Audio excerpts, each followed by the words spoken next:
Olá, pessoal.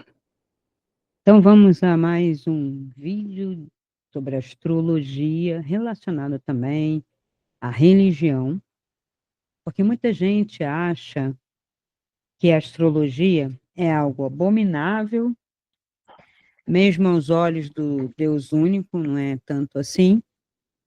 E a questão científica, que meio que corrobora, né, algumas passagens, né, da Bíblia, porque a Bíblia, a gente já sabe, que é um livro complexo, que é um livro cheio de contradições. Claro, 30 narradores, por exemplo, escrevendo um livro que não é um livro.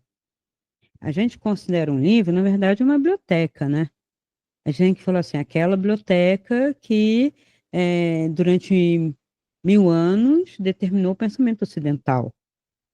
Uma biblioteca, um conjunto de livros traduzidos, reinterpretados. Tem passagens na Bíblia até que são reinterpretações. Não é nem o próprio texto em si, sabe? Quando você para o texto, faz uma explicação e depois continua. É mais ou menos isso. Então, o narrador se coloca, né? Então, esse conjunto, né, essa biblioteca, tem passagens que proíbe, né?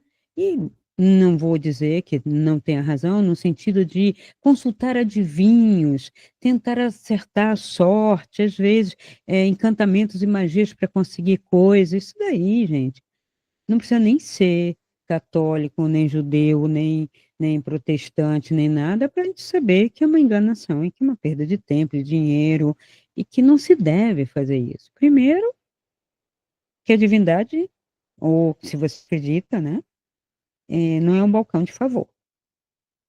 Anjos e santos, como balcão de favor também, em troca de, fazendo barganha, também não pega bem, né?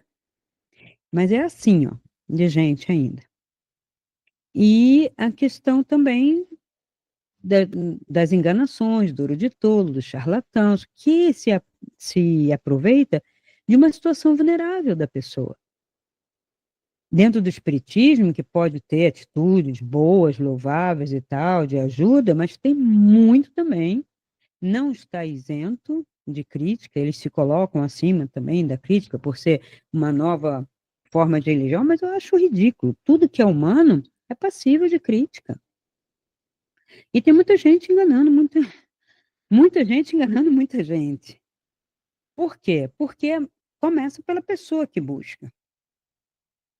A pessoa que busca, se vai buscar algo, busca alguma coisa um pouco mais estruturada. Agora vai lá no Zé das Couves, na Maria Joana ali, sei lá, para, tipo, dar um jeitinho aí, faz uma magia, arruma um não sei quem para mim, um emprego disso, ou tira aquilo, ou faz esse encantamento. Às vezes, encantamento é a coisa mais ridícula que eu já vi, tanto da parte do homem quanto da parte da mulher. Você já sabe que a pessoa está sob encantamento, senão vai ficar com ela, ai, minha paixão, ai, meu crush, meu isso, para mim é um trash, não é um crush, né? E a pessoa tem que ter, né, a corda, né? Mas a astrologia, vista como uma ferramenta da tal ciência, que eu digo que dentro da visão científica mesmo objetiva, ela não seria ciência, né, que é a psicologia, porque ela não tem como definir o que é alma, muito menos o que é mente, porque no início a psicologia era a filosofia, veio da filosofia da mente, que era uma tentativa de definir alma, aquilo que não é matéria, não é physis. Então, quando você usa a astrologia como um estudo nesse sentido transpessoal, tentando ajudar, né? E temos indicações antiquíssimas, Egito, China, árabes, né? Na Turquia se usou muito, os magos persas. Então, não é uma coisa qualquer feita ali, inventada ontem, né? Tem algum fundamento. Durante muito tempo orientou muitas pessoas para definir a personalidade, a pessoa se entender e ajudar a superar, muito antes da psicologia surgir. Mas não é porque a psicologia surgiu que ela está dando conta de tudo, pelo contrário, hoje em dia a gente está vendo que não está dando conta de nada. E as pessoas estão tomando remédios. Para quê? Para a alma? Para a mente? Esses remédios são para o cérebro. O que o cérebro tem a ver com isso? Né? Existem problemas neurológicos que alguns psiquiatras tratam, mas que eu acho que deveria ser até mais um neurologista. Porque se é cerebral, né, se é um retardo, se é uma deficiência, se é alguma, isso é neurológico. Ou então não é. Hum? Então, considerando a Bíblia, vamos ver, no Gênesis, o Gênesis, a gente sempre volta no Gênesis, né? O Gênesis 1, o Gênesis 2. E o Gênesis 1, que eu gosto mais, no relato da criação, Deus coloca os astros no céu para marcar dias. Olha, legal. Dias, estações e anos. Ou seja, você consegue observar. Como assim? Não é só a rotação para indicar dia e noite, né? Tem as estações. Estações marcavam períodos, ainda que não tivesse os nomes que a gente dá, mas eles sabiam quando era inverno, né? E sabiam quando era verão, isso é ponto pacífico, e outono e primavera são as estações intermediárias, são as estações onde os dias e as noites são relativamente iguais. Se eu estou no Equador, não tem diferença nenhuma, tudo é igual. Outono, inverno, primavera, tal, tal, tal. Tudo isso tem a ver com uma região temperada, bem acima, inclusive, do tropical até. Ela é mais intensa. Por exemplo, aqui no sul, eu percebo muito mais o outono e a primavera, diferente do verão e do inverno, do que eu percebia na região sudeste, no Rio de Janeiro. E levemente as amendoeiras ficavam, né, sem folhas, ficavam douradas primeiro, vermelhadas, porque é uma árvore sazonal, mas poucas coisas a gente via. Já subindo a serra, né, Serra de Petrópolis, Serra do Campos do Jordão, em São Paulo, você já começava a ver um pouquinho de diferença, que é o tropical de altitude, você já vê uma certa diferença nas estações. E, vindo mais para o sul, né, passando o Trópico de Capricórnio, você consegue ver, então, bem nitidamente, né? Então, quando a gente percebe, inclusive as estrelas mudam de lugar. É por isso que ele está falando dos astros. Então, os astros têm uma função de cara, prática e também simbólica na ordem da criação, tá? Tem um salmo, o Salmo 19, né? Ele apresenta os céus e os astros como meio de revelação. Então, se há uma revelação, algum dito, algum princípio, né? E eu diria, às vezes, até algum arquétipo, tá lá. Porque essas constelações, claro que não é uma fita, não é um firmamento, é que eu faço um recorte, e aquelas estrelas, no meu plano que eu recorto, elas fazem um certo desenho. Isso é coisa dos antigos.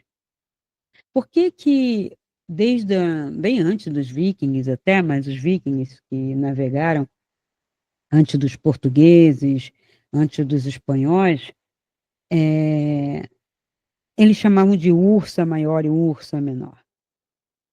Foram eles que cunharam? Não, é mais antigo do que eles. A,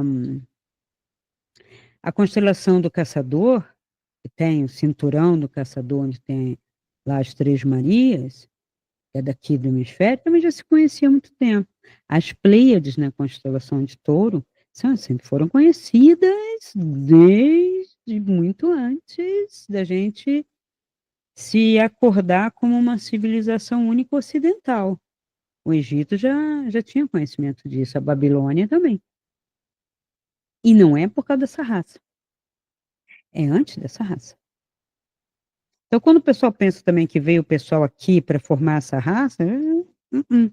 É bem mais antigo. E se vieram das Pleiades, muito mais antigo. Só que as Pleiades não estão no mesmo plano. Então, dizer que as pessoas vieram das Pleiades também não procede. Talvez de algum lugar ali perto, mas não assim. Então, o Salmo dá conta disso. Em Jó, em seu discurso, Jó reconhece que Deus criou as constelações e que possui o controle absoluto sobre elas. Perfeito. Para alguma coisa servem essas constelações. Ele fez a Ursa, veja, esse nome, a Ursa, Órion, as Pleiades, eles já são muito antigos, eles já constam do texto bíblico lá atrás, da Torá, dos outros escritos, né? Não só da Torá, que isso aqui é o Pentateuco, né? A Torá, mas bem antes. E em Mateus, a estrela que guiou os magos do Oriente até Jesus é um exemplo de um fenômeno astronômico servindo como um sinal. Veja, eles viram isso antes, eles viram na hora, não dava tempo de chegar, tá? De camelo, não era nem camelo, né? Deveria ser alguma outra coisa, cavalo junto com camelo, não sei, alguma coisa assim. Mas assim, o transporte deles seria uma alegoria, mas a alegoria não se tira do nada. Toda metáfora, toda alegoria, toda metonímia, tudo que é imagem, tudo que é simbólico, que o homem escreve, ele não tira do nada. Isso é uma coisa que tinha que ficar assim, ponto pacífico na terra inteira. Não, não se tira do nada. A inspiração, ela é como se fosse um estado de suspensão onde você vê várias coisas que você tem dentro de você sob outra perspectiva e aí você coloca. Então, eu estudo astrologia desde 14 anos. Eu comecei a me interessar pela astrologia. Eu já estava no chamado segundo grau e tal, e estudava astrologia por conta das minhas projeções astrais, né? E aqui, ali, escutava isso, escutava aquilo, via isso e aquilo, e eu era muito curiosa para saber sobre mim. Por que que eu saio? Por que que o outro não sai? Como é que faz? Está escrito no mapa isso? E aí a gente começa a estudar. Dos 14 aos 16, eu estudei muitos exemplos de pessoas conhecidas. Que a gente estuda assim, como é o mapa de fulano, ciclano, coisas, pessoas conhecidas que você pode ver o caminho que aquela pessoa percorreu, as tendências, por que que foi para a arte, para a filosofia, para a pintura, escritores, artistas de renome ou não, né, os que morreram antes ou depois, assim, assim, às vezes dá para você ver, a astrologia árabe precisa muito, eu não gosto de usar, eu gosto de usar só a parte de saúde e cura, que é a astrologia árabe das estrelas, mas não gosto de determinar dia da morte ou possibilidade de morte, porque eu não acredito nisso. Eu acho que isso depende de muitas variáveis, até da pessoa querer ou não. A gente vê pessoas em coma que não morrem cedo, que não morrem logo, ficam na máquina. E como eu faço um trabalho de amparo, de ver o que está acontecendo, quando as pessoas me pedem, veja, não é geral, eu não olho o hospital inteiro, especificamente, tem que ter dados da pessoa, tem que ter uma pessoa intermediando comigo. A pessoa às vezes não quer ir, ou as pessoas querem ir. Quando querem ir é mais fácil de desligar. Quando elas não querem ir, eu pergunto por quê. E geralmente eu informo a família. Olha, fulano não quer ir por isso, por isso, por isso. Ou a senhorinha não quer ir por isso, por isso, por isso. E já aconteceu o contrário, de filhos não quererem que a mãe idosa passasse, porque queriam que ela ficasse lá e assinasse em vida a venda e divisão dos bens, porque ia dar muito trabalho. Se ela morresse, eu tivesse que fazer inventário. Aí é muito egoísmo. Acho que foi por isso que a velhinha foi. Cansou do egoísmo coletivo.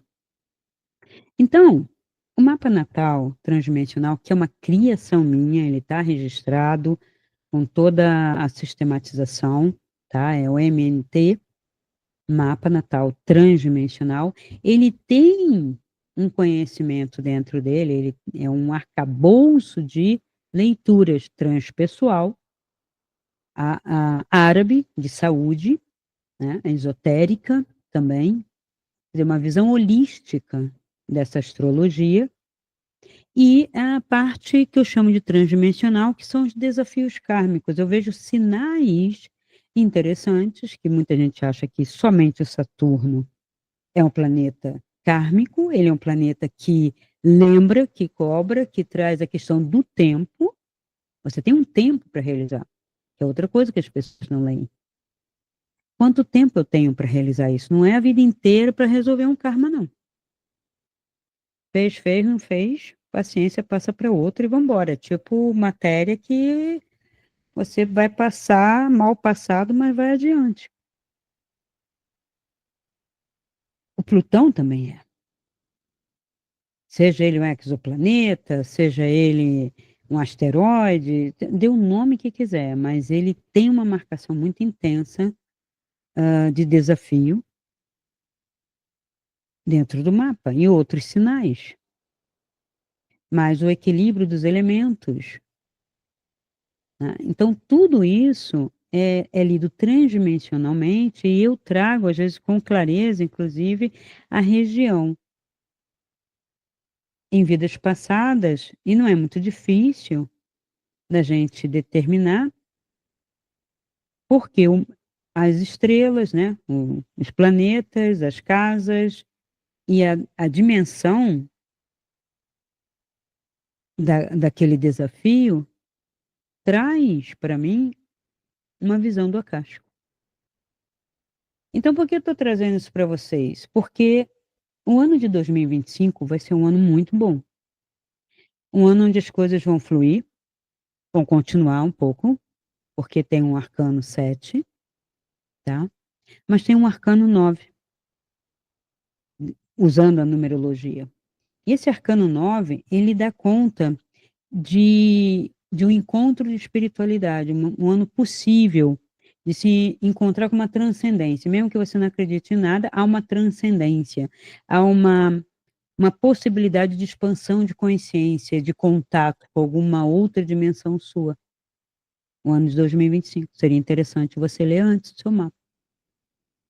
E tem uma continuidade positiva do que você já fez em 2026, 2024, que é um ano par, que geralmente a gente coloca as coisas no seu lugar. E 2027, 2025, eu estou me adiantando, 2025 a gente vai dar uma continuidade para a gente poder estar preparado para 2026. E novamente a gente colhe alguma coisa, coletivamente e individualmente. Então, a minha proposta é que quem acessar a página, eu vou deixar um voucher aqui embaixo de desconto até 30 de novembro. Presente de Natal, vamos dizer assim. Presente final do ano, ou presente de Natal, dependendo se você acredita ou não. Eu gosto do Natal independente da crença judaico-cristã, né? Como fosse um Yule, uma festa de final mesmo de ano, em que você agradece, presenteia tudo que aconteceu, porque você vai começar um outro ciclo, né?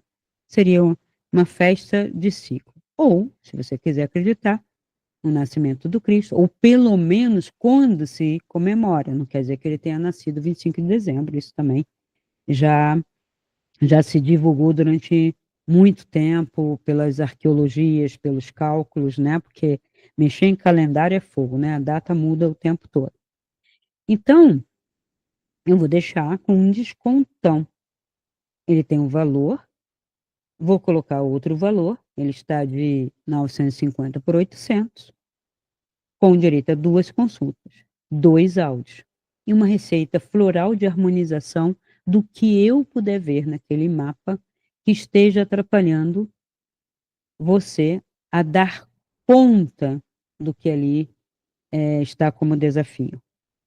Então, até 30 de novembro, não perca esta oferta para você se conhecer profundamente. O primeiro áudio é você transpessoalmente aqui agora, e o segundo áudio, que a gente discute, por isso tem a consulta, você coloca tudo aquilo que você precisa resolver.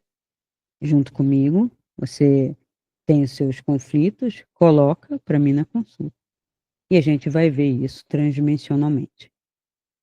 Importante que para comprando o mapa, é preciso que você marque uma consulta comigo para me dar todos os dados e tal, mas fica por esse valor e o voucher vai aqui embaixo, você cai direto no meu site, onde está a indicação toda de como você deve proceder. Está bom? Então, eu aguardo vocês lá para que vocês possam ter todo esse conhecimento para entrar 2025 com mais consciência. E mais consciência está relacionado a conhecer a si mesmo, antes de expandir e conhecer o mundo. Conhece-te a ti mesmo, ok? Então, espero você lá. Se esse vídeo ressoa com você, dê o seu like, comente, faça sua pergunta e compartilhe. Assim poderemos alcançar um número maior de pessoas e ajudar o canal a crescer. Essa luz é para todos nós. Ajude-nos a iluminar essa rede.